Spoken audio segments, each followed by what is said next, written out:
Praise the Lord.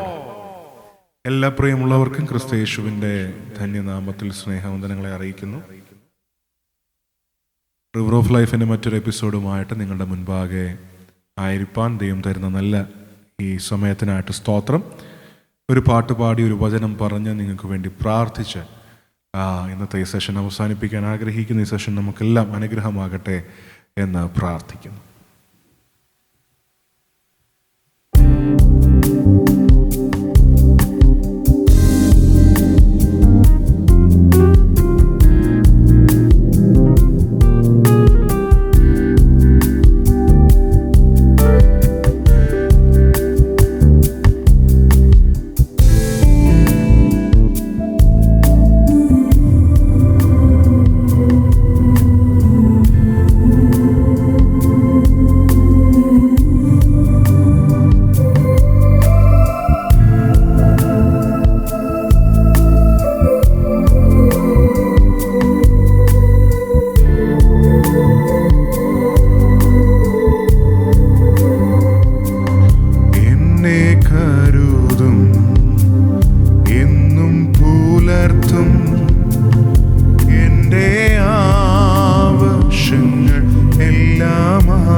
യാത്ര ചെയ്യും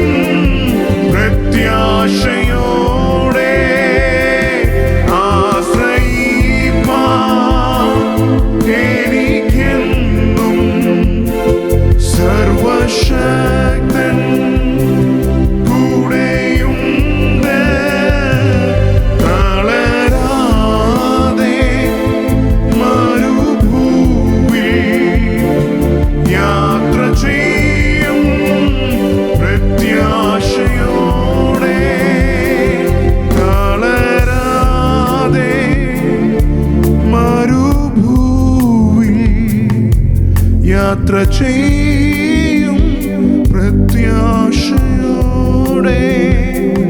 തളരാതെ മരുഭൂവിൽ യാത്ര ചെയ്യും പ്രത്യാശയോടെ.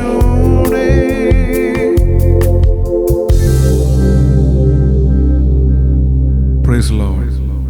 നമ്മൾ പാടിയ പാട്ടിനകത്ത് പറയുന്നത് ആശ്രയിപ്പാൻ എനിക്കെന്നും സർവശക്തനായ ദൈവം കൂടെയുണ്ടെന്നാണ്. നമ്മുടെ ജീവിതത്തിൻ്റെ ഏത് സാഹചര്യങ്ങളിലൂടെയാണ് നമ്മൾ കടന്നു പോകുന്നതെങ്കിലും നമ്മൾ ആരാധിക്കുന്ന, നമ്മൾ സേവിക്കുന്ന നമ്മുടെ ദൈവത്തിന് കഴിയാത്തൊരു സാഹചര്യത്തിലൂടെയല്ല നമ്മളാരും കടന്നു പോകുന്നത്. യെരമ്യാ പ്രവാചകന്റെ പുസ്തകം 17-ാം അധ്യായം അതിൻ്റെ 5 മുതലുള്ള വാക്യങ്ങൾ ഇപ്രകാരമാണ് പറയുന്നത്. യഹോവ ഇപ്രകാരം അരുളി ചെയ്യുന്നു, മനുഷ്യനിൽ ആശ്രയിച്ച് ജഡത്തെ തന്റെ ഭുജമാക്കി ഹൃദയം കൊണ്ട് യഹോവയെ വിട്ടുമാറുന്ന മനുഷ്യൻ ശപിക്കപ്പെട്ടവൻ. അവൻ മരുഭൂമിയിലെ ചൂരച്ചെടി പോലെയാകും. നന്മ വരുമ്പോൾ അതിനെ കാണാതെ മരുഭൂമിയിലെ വരണ്ട പ്രദേശങ്ങളിലും നിവാസികളില്ലാത്ത ഉവർനിലത്തിലും പാർക്കും. യഹോവയിൽ ആശ്രയിക്കുകയും യഹോവ തന്നെ ആശ്രയമായിരിക്കുകയും ചെയ്യുന്ന മനുഷ്യൻ ഭാഗ്യവാൻ. അവൻ വെള്ളത്തിനരികെ നട്ടിരിക്കുന്നതും ആറ്റരികെ വേരൂന്നിരിക്കുന്നതുമായ വൃക്ഷം പോലെയാകും. ഉഷ്ണം തട്ടുമ്പോൾ അത് പേടിക്കയില്ല, അതിൻ്റെ ഇല പച്ചയായിരിക്കും. വരൾച്ചയുള്ള കാലത്തും വാട്ടം തട്ടാതെ ഫലം കായ്ച്ചുകൊണ്ട് ഇരിക്കും. ഇതിനകത്ത് 5-ാമത്തെ വാക്യം പറഞ്ഞ് വായിച്ചു തുടങ്ങിയത് ഇപ്രകാരമാണ്: മനുഷ്യനിൽ ആശ്രയിച്ച് ജഡത്തെ തൻ്റെ ഭുജമാക്കി ഹൃദയം കൊണ്ട് യഹോവയെ വിട്ടുമാറുന്ന മനുഷ്യൻ. നമ്മൾ മനസ്സിലാക്കേണ്ട കാര്യമുണ്ട്. കർത്താവ് നമ്മളെക്കുറിച്ച് ആഗ്രഹിക്കുന്നത് നമ്മൾ കർത്താവിൽ പൂർണ്ണമായിട്ട് ആശ്രയിക്കാനാണ്. ഒരു കുഞ്ഞ് തൻ്റെ മാതാപിതാവിനെ എങ്ങനെ ആശ്രയിക്കുന്നു അതുപോലെ ആശ്രയിക്കാനാണ് കർത്താവ് നമ്മളെക്കുറിച്ച് ആഗ്രഹിക്കുന്നത്. എന്നാൽ നമ്മൾ പലപ്പോഴും നമ്മുടെ ബുദ്ധിയിലൂന്നി മനുഷ്യനിൽ ആശ്രയിച്ച് ഒരുപക്ഷെ ആ വ്യക്തി സഹായിക്കുകയായിരിക്കും, അവരോട് പറ്റി നിൽക്കാം, ഈ വ്യക്തി സഹായിക്കുകയായിരിക്കും, ഇവരോട് ചേർന്ന് നിൽക്കാം എന്നൊക്കെ വിചാരിച്ച് നമ്മൾ നിൽക്കുമ്പോൾ ഓർക്കുക, അങ്ങനെ ഉള്ള ആ സാഹചര്യങ്ങൾ അങ്ങനെ വരുമ്പോൾ നമ്മൾ അറിയാതെ 5-ാം വാക്യം പറയുന്നത് പോലെ ഹൃദയം കൊണ്ട് യഹോവയെ വിട്ടുമാറുകയാണ്.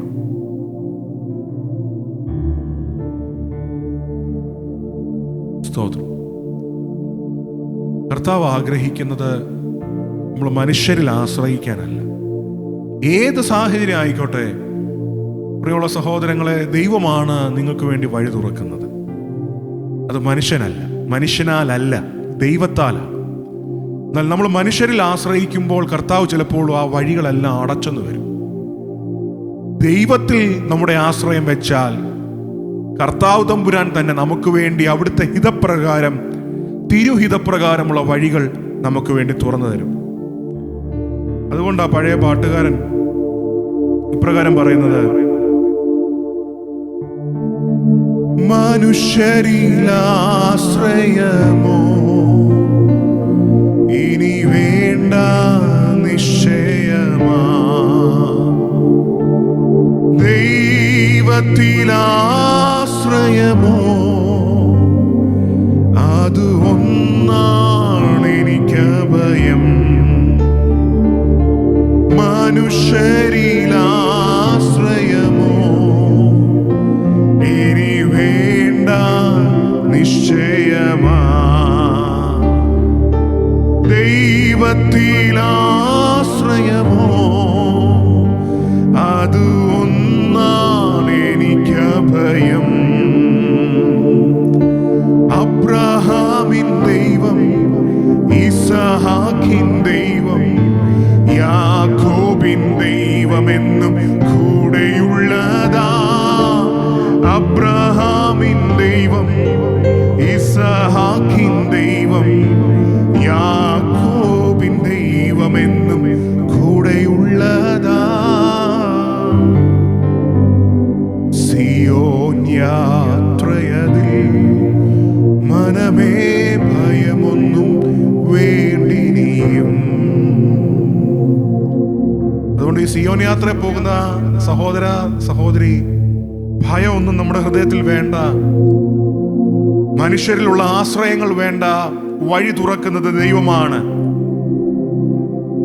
ആ 5-6 വാക്യങ്ങളിൽ മനുഷ്യനിൽ ആശ്രയിച്ച് തൻ്റെ ഹൃദയം കൊണ്ട് ജഡത്തെ തൻ്റെ ഭുജമാക്കി ഹൃദയം കൊണ്ട് യഹോവയെ വിട്ടുമാറുന്നവൻ ശപിക്കപ്പെട്ടവനെന്ന് പറയുമ്പോ അടുത്ത വാക്യം പറയുന്നത് മരുഭൂമിയിലെ ചൂരച്ചെടി പോലെയാകും. നന്മ വരുമ്പോ അതിനെ കാണാതെ മരുഭൂമിയിലെ വരണ്ട പ്രദേശങ്ങളിൽ നിവാസികളില്ലാത്ത ഉവർനിലത്തിലും പാർക്കും. പ്രിയമുള്ളവരെ, നമ്മുടെ ഹൃദയം കൊണ്ട് ഒരിക്കലും ദൈവത്തെ എങ്ങനെ ദൈവത്തെ വിട്ടുമാറുന്നു? ഞാൻ ഈ ദൈവത്തിൽ ആശ്രയിക്കുന്നില്ല എന്ന് പറയുന്നതാണോ? അല്ല, പിന്നെ എന്താണ്? ആ വ്യക്തി എന്നെ സഹായിക്കും, അവിടെ നിന്ന് നന്മ വരും, തെക്ക് നിന്ന് നന്മ വരും, ഒരുപക്ഷെ വടക്ക് നിന്ന് നന്മ വരും എന്ന് നമ്മൾ ആഗ്രഹിക്കുമ്പോൾ, അല്ലെങ്കിൽ ഒരാളിൽ നമ്മൾ ട്രസ്റ്റ് ചെയ്യുമ്പോൾ അവിടെ ദൈവം മാറി നിൽക്കുകയാണ്. അതുകൊണ്ടാണ് ആ വചനഭാഗത്ത് പറയുന്നത്, എൻ്റെ ഉയർച്ച വരുന്നത് വടക്ക് നിന്നുമല്ല തെക്ക് നിന്നുമല്ല, സ്വർഗസ്ഥനായ ദൈവത്തിൽ നിന്നാണ് എന്ത് വരുന്നത്. ആമേൻ. പ്രിയമുള്ളവരെ, നമുക്ക് വേണ്ടി കരുതാൻ ദൈവം വിശ്വസ്തനാണ്. നമുക്ക് വേണ്ടി ഒരുക്കാൻ ദൈവം വിശ്വസ്തനാണ്. നമുക്ക് വേണ്ടി ചിലതിനോട് കൽപ്പിക്കാൻ ദൈവം വിശ്വസ്തനാണ്. ഏലിയാവേ, നീ മരുഭൂമിയിലായിരിക്കും നിൽക്കുന്നത്, പക്ഷെ നിനക്ക് വേണ്ടി കാക്കയോട് കൽപ്പിക്കാൻ എൻ്റെ ദൈവം വിശ്വസ്തനാണ്. സ്തോത്രം. ഹല്ലേലൂയ. 7-ാമത്തെ വാക്യം പറയുന്നത് കണ്ടോ? യഹോവയിൽ ആശ്രയിക്കുകയും യഹോവ തന്നെ ആശ്രയമായിരിക്കുകയും ചെയ്ത മനുഷ്യൻ അവൻ എങ്ങനെയുള്ളവനാണ്? വെള്ളത്തിനരികെ നട്ടിരിക്കുന്ന, ആറ്റരികെ വേരൂന്നിയിരിക്കുന്നതുമായ വൃക്ഷം പോലെ. ഉഷ്ണം തട്ടുമ്പോൾ അത് പേടിക്കത്തില്ല. കാര്യം എന്താ? നല്ല വെള്ളം കിട്ടുന്നത് കൊണ്ട് ആഴത്തിൽ വേരിറങ്ങിയിരിക്കുകയാണ്. അതുകൊണ്ടൊന്നും വേനൽക്കാലം വന്നെന്ന് പറഞ്ഞ ആ വൃക്ഷം എന്ത് ചെയ്യത്തില്ല? ഭയപ്പെട്ടു പോകത്തില്ല. ജീവിതത്തിന്റെ ഉഷ്ണത്തിന്റെ നടുവിലൂടെയാണ് താങ്കൾ കടന്നു പോകുന്നതെങ്കിലും ഞാൻ ഒരു ഉറപ്പ് നിങ്ങൾക്ക് തരാം, നിങ്ങളുടെ ആശ്രയം ദൈവത്തിലാണെങ്കിൽ അതുകൊണ്ടുള്ളൊരു ദോഷവും നിങ്ങൾക്ക് ഭവിക്കുകയില്ല. പെട്ടെന്ന് എൻ്റെ മനസ്സ് വരുന്നത്, ദാനിയേലിന്റെ കൂട്ടുകാരെ 3 പേരെ തീക്കകത്തിട്ടു അല്ലേ? കർത്താവിന്റെ വചനം പറയുന്നത് എന്താ? തീയുടെ ബലത്തെ അവർ കെടുത്തി. എങ്ങനെ? വിശ്വാസത്താൽ. വേനൽക്കാലത്ത് ചൂടുണ്ട്, പക്ഷെ ആ ചൂട് നിന്നെ ഹാം ചെയ്യത്തില്ല, ദോഷം ചെയ്യത്തില്ല. എങ്ങനെയാ 3 ബാലന്മാരുടെ ശരീരത്തിനകത്ത് തീ തൊടാതിരുന്നോ, അല്ലെങ്കിൽ ആ തീയുടെ ശക്തി ഇല്ലാതെ പോയോ? തീയുടെ ബലം എങ്ങനെ കെട്ടുപോയോ? ഇന്ന് ഈ സമയത്ത് ഒരുപക്ഷെ വലിയ ചൂടിലൂടെ, വലിയ തീക്കകത്തൂടെ ആയിരിക്കും ദൈവപൈതലെ താങ്കൾ കടന്നു പോകുന്നത്.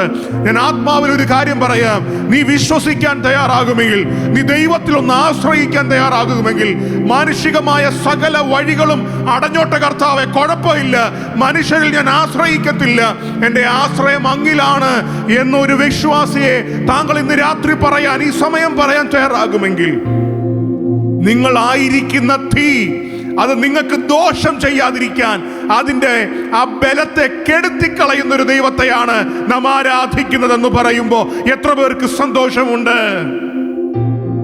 Hallelujah, hallelujah. ദൈവത്തിന് മഹത്വം, ദൈവത്തിന് മഹത്വം, ദൈവത്തിന് മഹത്വം. അവർ വെള്ളത്തിലൂടെ കടന്നാൽ അത് അവരെ മുക്കിക്കളയുകയില്ല. കണ്ടോ? പലരെയും മുക്കിക്കളഞ്ഞ വെള്ളം നിങ്ങൾക്ക് മീതെ കവിഞ്ഞു വന്നാൽ നിങ്ങളെ അത് മുക്കിക്കളയത്തില്ല. കാര്യം എന്താണെന്നറിയാമോ? നിങ്ങൾ പിടിച്ചിരിക്കുന്ന ഒരു കരമുണ്ട്. അത് ഈ ഉലകത്തെ സൃഷ്ടിച്ച സർവശക്തനായ ദൈവത്തിന്റെ കരത്തിലാണ്. സ്തോത്രം. ആ ചെങ്കടലിൽ കൂടെ കടന്നുപോയ കാര്യം ഒന്ന് ഓർത്തു നോക്കിക്കേ. ഒരു നിരീശ്വരവാദിയായ ഒരു വ്യക്തി പറഞ്ഞു, ഒരു കനാല് പോലെയുള്ളൂ, മുട്ടറ്റം വരെ വെള്ളമുള്ളൂ എന്നൊരു ക്ലാസ്സിൽ പറഞ്ഞപ്പോൾ വിശ്വാസമുള്ള ഒരു പ്രായമുള്ള അമ്മച്ചി പറഞ്ഞു, മുട്ടറ്റം വരെയുള്ള വെള്ളത്തിൽ ഫറവോനെയും സൈന്യത്തെയും മുക്കിക്കൊന്ന എൻ്റെ ദൈവം എത്ര വലിയവനാണ്. പ്രിയമുള്ളവരെ, ചരിത്രം നമ്മൾ വായിക്കുന്നതെല്ലാം വിശ്വാസവീരന്മാരുടെ ചരിത്രമാണ്. സ്തോത്രം, സ്തോത്രം. നിങ്ങൾ കടന്നു പോകുന്നത് ചെങ്കടലിൽ കൂടെ ആയിരിക്കും. വെള്ളം നിങ്ങൾക്ക് മീതെ കവിഞ്ഞു വരുന്നതായിട്ട് നിങ്ങൾ തോന്നുന്നുണ്ടാകും. പക്ഷെ അത് നിങ്ങൾക്ക് ദോഷം വരാതിരിക്കാൻ ദൈവത്തിൻ്റെ പ്രൊട്ടക്ഷൻ നിങ്ങളുടെ കൂടെ ഉണ്ട്. നിങ്ങളിപ്പോൾ കടന്നു പോകുന്നത് തീയുടെ അനുഭവത്തിലൂടെയായിരിക്കും. ഒന്ന് പോരെന്ന് പറഞ്ഞ് 7 മടങ്ങ് തീയുടെ ബലം ഒരുപക്ഷെ ഈ ഒരു പ്രതിസന്ധിയിൽ കൂട്ടിയിട്ടുണ്ടാകും. ഇതെന്താ ഒന്നിന് പുറകെ 1, 2, 3, 4, 5, 6, 7 ഇത്ര തീവ്രതയുടെ വേദനയിലൂടെ എന്തിനാ ദൈവമേ ഞാൻ കടന്നു പോകുന്നതെന്ന് ഒരുപക്ഷെ താങ്കൾ ചിന്തിക്കുന്നുണ്ടാകും. ഒന്ന് നോക്കിക്കേ, നിങ്ങളുടെ തലമുടി പോലും കരിയാതെ, നിങ്ങളുടെ വസ്ത്രത്തിന് തീയുടെ ഗന്ധം പോലും അടിക്കാതെ നിങ്ങളെ പുറത്തിറക്കാൻ കഴിവുള്ള ഒരു ദൈവത്തെയാണ് ഇന്ന് ഈ സമയത്ത് നിങ്ങൾ പിടിച്ചിരിക്കുന്നതെന്ന് വിശ്വസിക്കാൻ തയ്യാറാകാമോ? Jesus, we love you Lord, we trust in you God. കർത്താവിൽ ആശ്രയിക്കും, കർത്താവിൽ ശരണപ്പെടും. ഒരു വാക്ക് പ്രാർത്ഥിക്കാം. കർത്താവേ, ഈ നല്ല സമയത്തിനായിട്ട് സ്തോത്രം. അങ്ങയിൽ ആശ്രയിക്കാൻ ഞങ്ങളെ സഹായിക്കണേ. അങ്ങയിലൊന്ന് ശരണപ്പെടാൻ ഞങ്ങൾക്ക് കൃപ തരണേ. പലപ്പോഴും ഞങ്ങൾ മാനുഷികമായിട്ട് ദാസന്മാരുടെ കണ്ണ് യജമാനന്റെ കയ്യിലേക്കെന്ന പോലൊക്കെ പലപ്പോഴും ഞങ്ങൾ മനുഷ്യരിലേക്കൊക്കെ ഞങ്ങളുടെ സഹായത്തിനായിട്ട് ഒരു ആശ്രയിക്കുന്ന അനുഭവങ്ങൾ ഉണ്ടായിട്ടുണ്ട്. എന്നാൽ ഞങ്ങളുടെ ആശ്രയം കർത്താവെ അങ്ങയിലാകട്ടെ.